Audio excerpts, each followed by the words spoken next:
Yes, it's me actually here on a Friday, and today we read from Luke 20, what are we on? 22, 7 through 13. Then came the day of unleavened bread, on which the Passover lamb had to be sacrificed. So Jesus sent Peter and John, saying, "Go and prepare the Passover for us that we may eat it." They said to him, "Where will you have us prepare it?" And he said, "Behold, when you have entered the city, a man carrying a jar of water will meet you.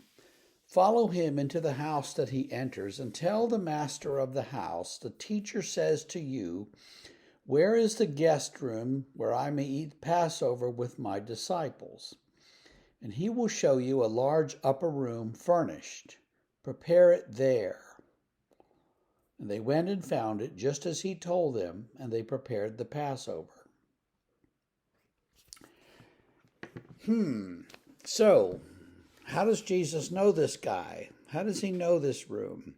How does he know about any of this? There are several options for us. One is that Jesus is Jesus and he just sees it in his head and predicts it, and this happens because he said so. Yeah, maybe. Or maybe he knew these people and had talked with them beforehand previously, and they got it. They said, "Oh yeah, just like when he sent the disciples to get the donkey that he rode on Palm Sunday, he said, just say the teacher needs it and it'll be returned," and it was all good. Did they just know when somebody says the teacher that you just agree? Huh? Were they secret disciples? Were they disciples? Were they people that Jesus had met? We don't know any of that. But Jesus knows that if they go into the city, they'll follow this guy and they'll get to the house where the upper room is. And it becomes actually the kind of the headquarters, the meeting place for the early church for those first few weeks. Um, and it's thought that perhaps this is the house of Mark's family. Mark's gospel, we're going off track here a little bit, but Mark's gospel includes a detail. When the soldiers come to arrest Jesus, a young man is there and he runs away and they grab him, but they just grab his robe and he wiggles out of it and runs away naked. And the thought is, that must be Mark. This is like a little autobiographical piece in Mark that says, "Yeah, I was there."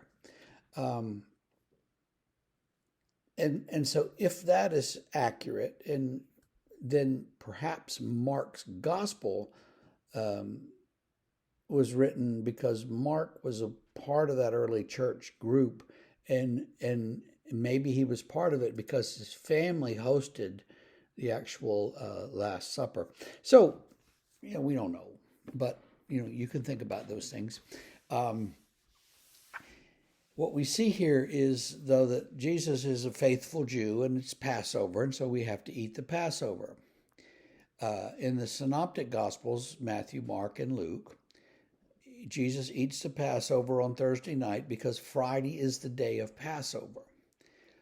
In John's Gospel, they eat the meal on um, Thursday night but the next day is the day of preparation. And that's the day when the animals are actually killed so that they can be prepared for the Passover meal. And so John has Jesus dying about the time that the animals are killed rather than the day of Passover, which would be the day after.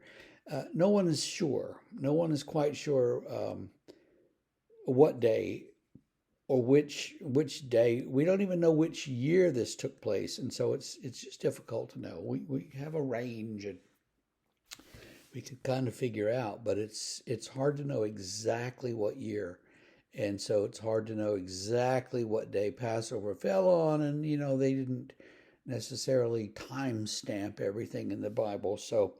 Um, in many ways, it doesn't matter because we still read the story and know the story, and we'll continue with the story of the Last Supper, which is the next bit of Luke.